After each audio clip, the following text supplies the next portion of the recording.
Welcome to the Front Porch Philosophers podcast. Thanks for joining us. I'm your host, Thomas Jared Farmer. Joining me today are my co-hosts, Michael Ganato and Raymond Perrier. So in today's episode, we'll be discussing the topic of free speech.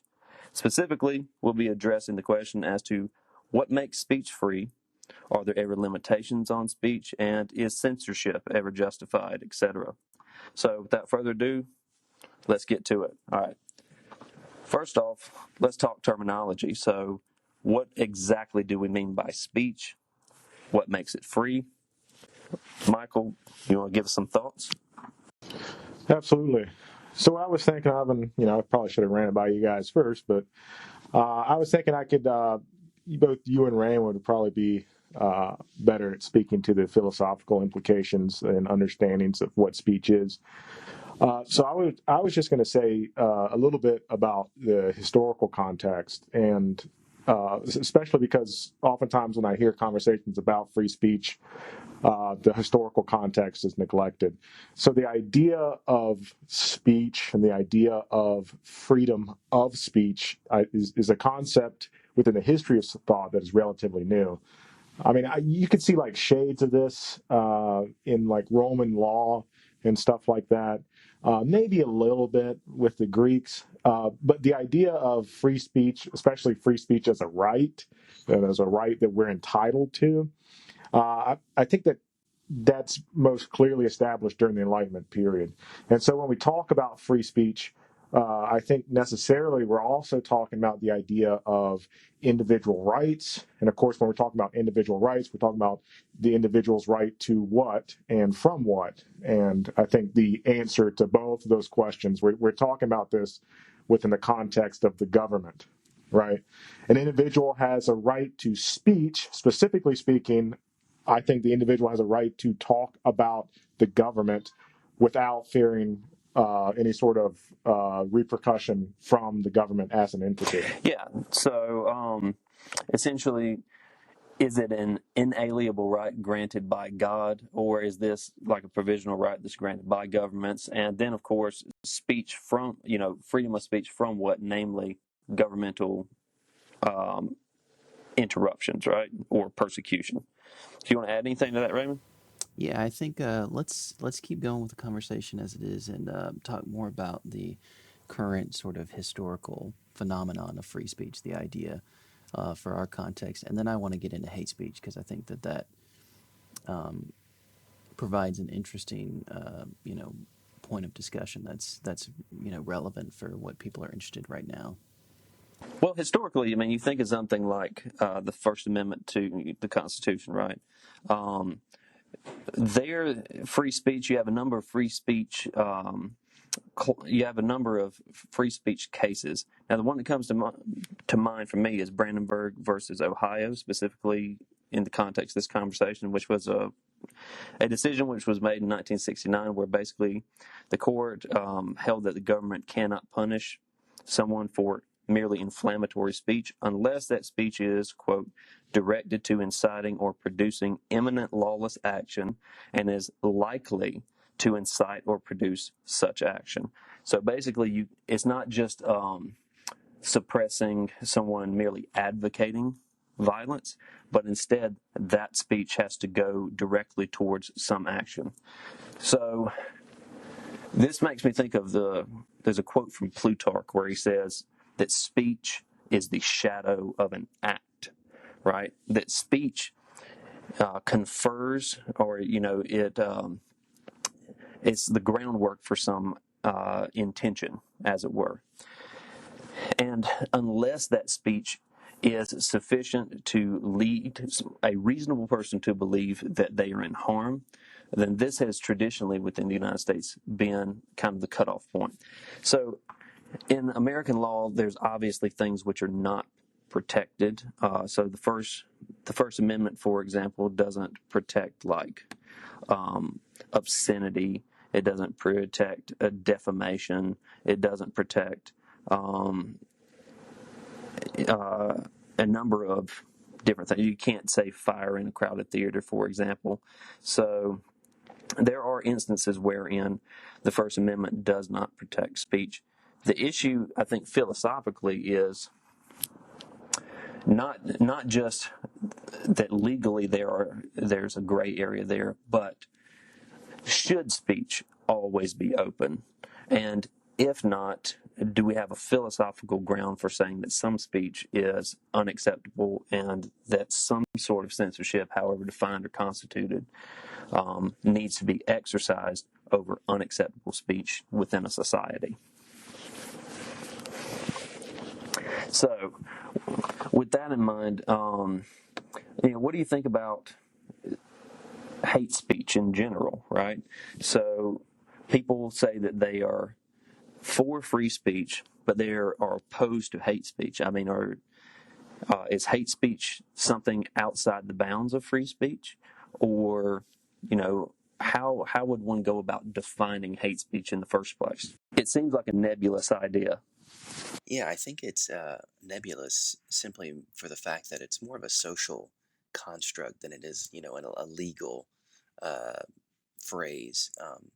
There is no law that per se supports somebody, claiming that they're being, um, that they're a victim of hate speech. So in that sense, it's very different than other aspects of like hate crimes, which are actual physical assault or harassment against a person. It's not the same as that. So it's very different. It's more of a social idea, and you have to really figure out the boundaries, right? Yeah, but where are those boundaries? I think is the sticky widget. Yeah. Yeah, definitely. I think that is a tough one. Well, Well, I think especially. Sorry, go ahead. no, I was just going to say, let's think about a concrete example in that case. Let's think about something like the deplatforming of Alex Jones, right? Um, that's a concrete example where, Alex Jones has been saying insane things for decades. Or saying things. I mean, it just depends on who you ask, right? Depends on your perspective, right? Maybe they are lizard people living inside the moon. There are. um, all right. Well, that's going to be a different episode, I suspect. All right. But the point is, if you say that there are lizard people living inside the moon, that speech may be crazy or not, depends on your perspective, I suspect. But it doesn't seem to directly harm anyone. There doesn't seem to be any construal of that language where you can say this will necessarily lead to suppression or something. I think the place where this becomes problematic is when Alex Jones basically created a online lynch mob for the parents of the victims of the Sandy Hook massacre, right? Where there was some reasonable expectation that his speech was going to lead to violence, namely because people were harassing the families of the Sandy Hook victims. And I think this is a good place to talk about, traditionally the limitations on free speech have been couched in terms of something like John Stuart Mill's harm principle, right, from On Liberty, his 1859 work, which the harm principle basically says the only purpose for which power, however defined or constituted, can be rightfully exercised over any member of a civilized community against their will is to prevent harm to someone else. So you can think of it like this, right? Your right to swing your fist stops or it ceases where my nose begins, right? Like maybe you have a right to swing your fist, but not if it's going to cause me harm, right? Such that the constraint on the exercise of your free ability is necessarily just the result of its proximity to cause harm relative to me, right? And so when it comes to speech, this has been, I'm not a legal scholar, but it seems to me that the long tradition of free speech discussions in the United States have essentially been that the government protects free speech so long as that speech is not leading to the direct incitement of harm.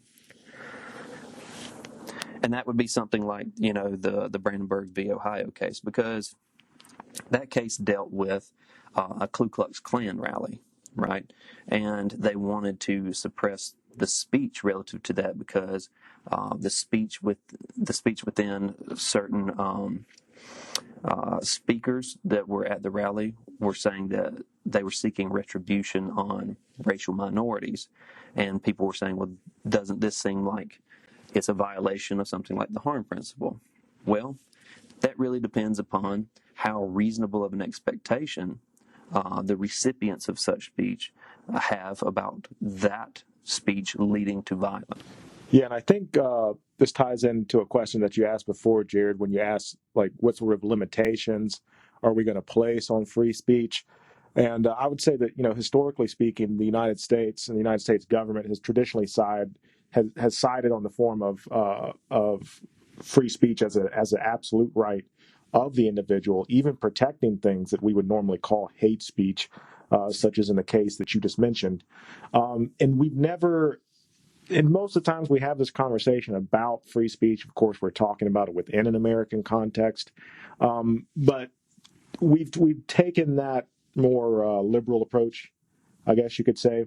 The idea being that people have the right to say whatever they want to say, even if what they want to say is hateful or anti-government, as opposed to some European countries that have laws against, for example, that have blasphemy laws. Yeah.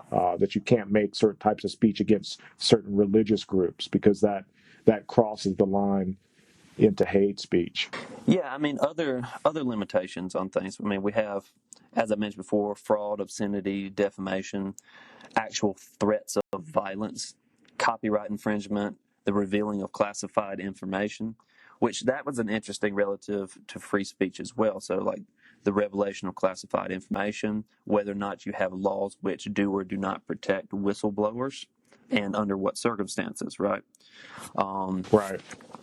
Things which prevent, say, like corporate espionage, or things leading to, as I said, copyright infringement. So there's tons of limits on free speech. Free speech has never been an absolute right, because it's always positioned within a society, right? And so social constraints are always negotiated and adjudicated relative to the law. Let me really quick go back to a question you asked earlier, Jared. That's what constitutes speech and what we're going to consider speech. Because I think that's a bit more of a philosophical question. And Raymond, if you want to jump in there to kind of tackle that, when we talk about speech, what exactly are we addressing? Yeah, I think if we talk about it in the most philosophical terms, we're talking about communication of various sorts. In some sense, even beyond the actual act of talking, or just speech, as we would say. So I think that what we should kind of focus on and sort of entertain is this idea of free speech as something that really is about the externalization of who we are in an objective way. So making our subjective perspectives or understanding of the world objective, putting it out there, so to speak, and putting it out into the sphere of humanity and letting it be critiqued and analyzed and talked about outside of our own mind. And that takes a lot of forms. It takes a lot of different forms of communication and externalization to do that. Definitely. So what I want to do then is sort of talk about the different forms of communication, of speech, right? So it takes the form of, of art, of the written word, of, vocal instantiations of speech, just speaking in general. Then also we consider it in terms of just expression in general, in the terms of like videos and audio files, things like that, right? Auditory and video expression. So I think that is sort of what we're looking at. But if we tie this, I want to tie this back to this question of hate speech, because I think this is where, the moment is bringing us in our present milieu, so to speak. There, have been laws dealing, or the creation of laws, as far as I know, of dealing with hate speech going back into the 1940s. And obviously there's a lot of question about, what that should look like. But what I find most fascinating about hate speech is its social component. That there's a big social sort of pressure to be more generous with your speech and to be less bigoted and less racial. And I think that that's an interesting area to focus on. So we can talk about different ways in which the sort of the social elements of our communities can basically put pressure on an individual to be less hateful in their speech, and that's kind of where I think we should go with this conversation. Well, I think that gets back to the question that Jared raised about deplatforming, Yeah, exactly. right? Yeah. Is there certain type of speech that we're going to tolerate, and if not, where are we going to draw that line? And eventually, I'd like to ask who gets to make that decision. But we can stick with deplatforming here. Yeah, well, the thing about, so a couple of things to go back to something that Raymond said. If a person comes up to you on the street and starts yelling, right? So that sort of face-to-face speech, like if you're yelling at a person in close proximity, that's not protected by the First Amendment, because that does constitute a form of assault, right? Or fighting words, right, is the way that it's typically Yeah. characterized. Precisely. Yeah. And so if someone comes up to you, say, if you're a racial minority, someone comes up to you and says some discriminatory thing, they harass you face to face, then if you react to that, then you're acting based upon some reasonable expectation, again, that the person is there to do you harm. Yeah, and let me just add to that, to your point, Jared, about deplatforming. I think we have to remember that there are good reasons for this. I mean, obviously, a private corporation can do whatever they want to some extent, right? In terms of letting people use their product or use their platform, but at the same time, as much as you don't want those things out into the atmosphere, because it's just negativity for the sake of being negative, and oftentimes irrational.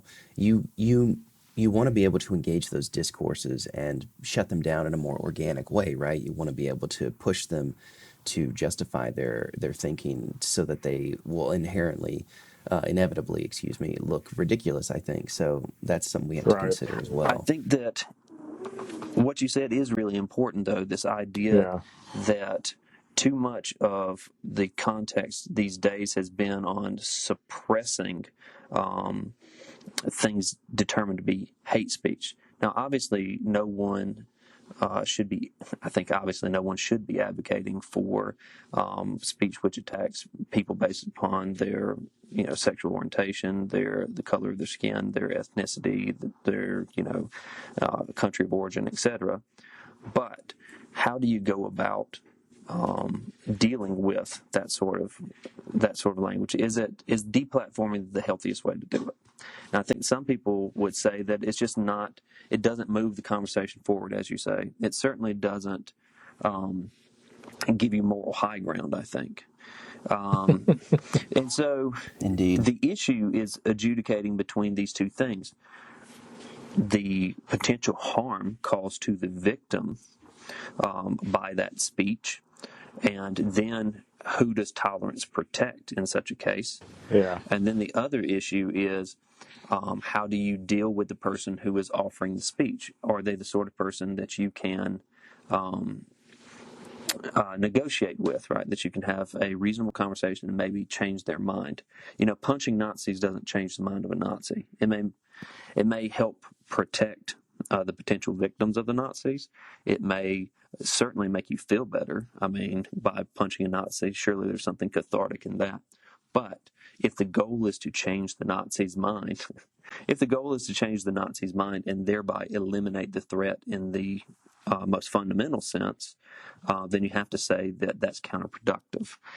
But what is punching a Nazi except violently Right. suppressing unwanted Right. speech? Speech suppression.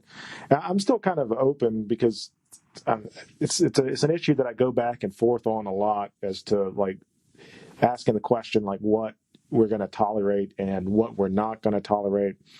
And again, I hate to keep putting it within a historical context, but if you look at the context in which the idea of free speech was developed, its intent the philosophical principle behind it that I think Mill states pretty well is the idea that we want free speech precisely because there is something that we stand to learn from the other person, and that other person should have the right to express that.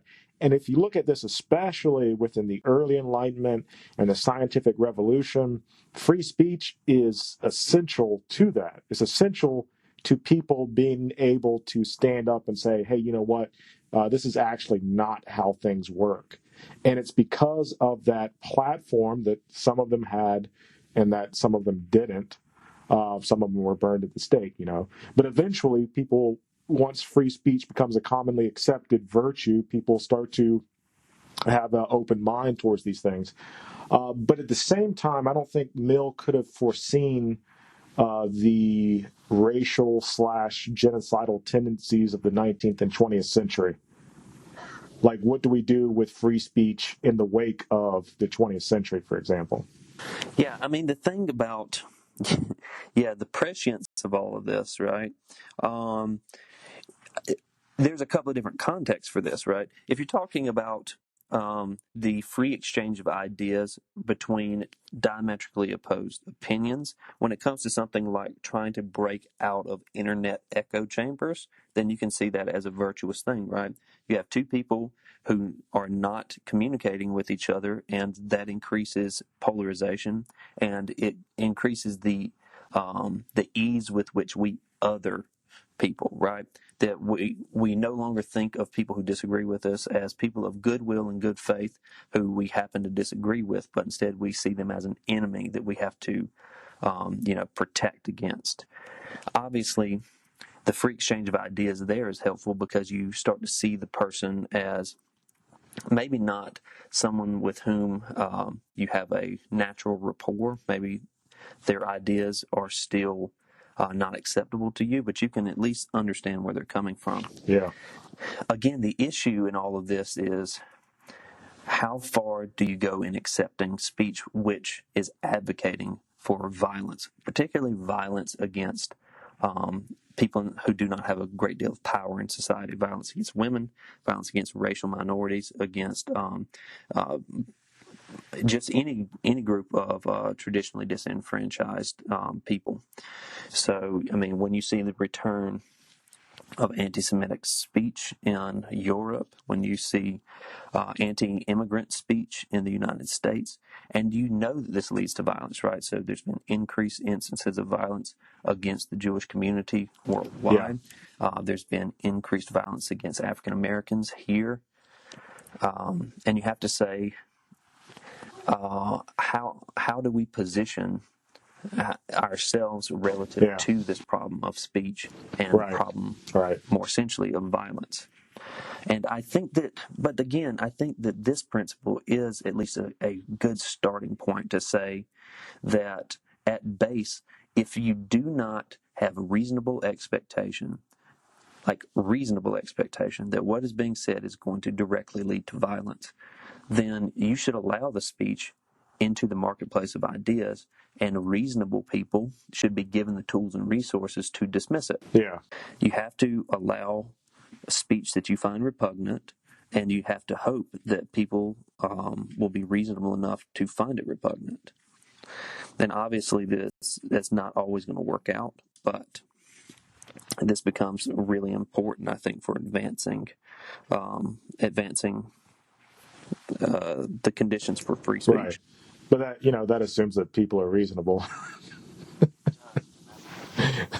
There's also, the element, and we're talking about, giving people resources and the opportunity to be reasonable. I think that in terms of, not that we were supposed to provide a solution during this podcast episode, but just to add a little light air here to relieve the tension. I think that one of the beauties of having a robust educational system or something like that is that you create conditions in which people are given the opportunity to voice dissent or opinion or various rational ideas, but within an environment that can, be mentored and, facilitated by a Right. professional academic of some sort who can kind of moderate on a level that, is adequate to make sure that nothing Yeah. crazy happens. And we all know that being in the liberal arts, you know, the you have to set your rules up at the beginning of your semester to ensure that people are respectful. And you have to moderate the class discussion in such a way that you don't choose sides on things, Yeah. oftentimes just to make sure that, the academic process is allowed its due point. So I'm just going to put this in as a plug that we just need to double down on education. Well, That'd honestly, be nice. education Yeah. is the answer to a lot of stuff. Not Right. that Because this is at self-serving, the right? I mean, obviously. Yeah. not I that there's think three academics advocating for Go back education. to school, people. I think speaking to your point, Raymond, I can't I can't propose like a national solution to this problem, but speaking as an educator and within the classroom, I've had this scenario played out quite a bit. On the one hand, it's funny the things that you'll hear inside a classroom, especially if you're teaching an introductory level class. But for example, I've had Holocaust deniers in the class, and I've let them speak. I didn't shut them up. I didn't quiet them. I didn't tell them to leave. I let them speak. And the main reason why I let them speak is because I knew that they were wrong. And I knew that they didn't have any actual evidence or facts to back up anything that they were saying, nor could they. Right. So I let that Yeah, play yeah, out. So I let the rest of the class see how that sort of conversation and dialogue works. But at the same time, I've had people who were trolls who just wanted to poke fun at things, right? I've Provocateurs. had people that want to poke fun at the Holocaust, who wanted to poke fun at the genocide of the Native Americans, and that I do shut down, right? Because that's not accomplishing anything. That's not a yeah. That's dialogue. not. Nothing fruitful is going to come of that Mm-hmm. conversation other than certain people getting offended, Yeah, yeah. right? And that's another point to that setup. I mean, I'm sure there are other places where this can be effectively developed and organized. But one of the beautiful things that people underestimate in the value of a liberal arts education is that when you're in a classroom, you're not just learning about the content of the subject matter. You're learning about proper discourse and engagement with other people. You're supposed to be learning sort of the rules of engagement. You're supposed to be learning how to be respectful, whether it's from the way that your teacher or professor handles the situation or from other people in the class that handle it well. And that's just how that's supposed to work. So it's Right, not a an all encompassing solution, but it definitely seems to be something that could very much aid. Plus the critical thinking thing, because on the other side of this that we're talking about, we're putting freedom of speech against hate speech to some extent and drawing those boundaries, but just the reality of freedom of speech being you know on the offensive or on the defensive against people who are basically just making crap up. yeah, You know, well, that's getting in somewhat of what we're going to be discussing next week. But just like how freedom of speech allows you to just flat out lie about things or just put things out into the world that aren't grounded on anything, right. and that's a really tough thing that you have to deal with. That's on the other side of this free speech conversation. Again, some of this is limited in terms of like companies can't, or at least they're not supposed to willfully lie on labels, right? You can't say that something is organic if it's not organic, because that is, again, that has to do with the information relative to the public. And does that constitute a harm to the public? Well, the government intervenes in things like food and medicine labeling, but they don't intervene in something like acupuncture or or chiropractic, Yeah, um, uh, chiropractor. or whatever else it is people do these days, putting warm rocks on their back or something like that to heal, to draw out chakras or something. I don't. I feel like I'll get some hate speech for making those comments, but Don't be such a negative Nancy, Jared. Well, Jared, I think what you're talking about all right. is leads to an interesting question. There's a few ideas I wanted to bring up with relation to that. I still want to get to Jared. I told you about my Superman problem. I still want to get to, but what you were just talking about is the relationship between. Typically when we talk about freedom of speech, we're talking about with respect of the individual to the government. But does the individual also have freedom of speech with respect to, for example, private companies? So you get into questions of like internet censorship, the issues that are surrounding like Facebook and Google recently, right? Does that constitute a violation of freedom of speech? Well, what I think was we're probably going to have to do a part two to this Sure. sometime soon, where we can get into all that. But I think we're about to run out of time here. So I think what would probably be the best thing is, Michael, if you have some quick closing comments, I think we may have to hold off the Superman argument until next time. Uh, My closing comments will be stay tuned for the Superman argument.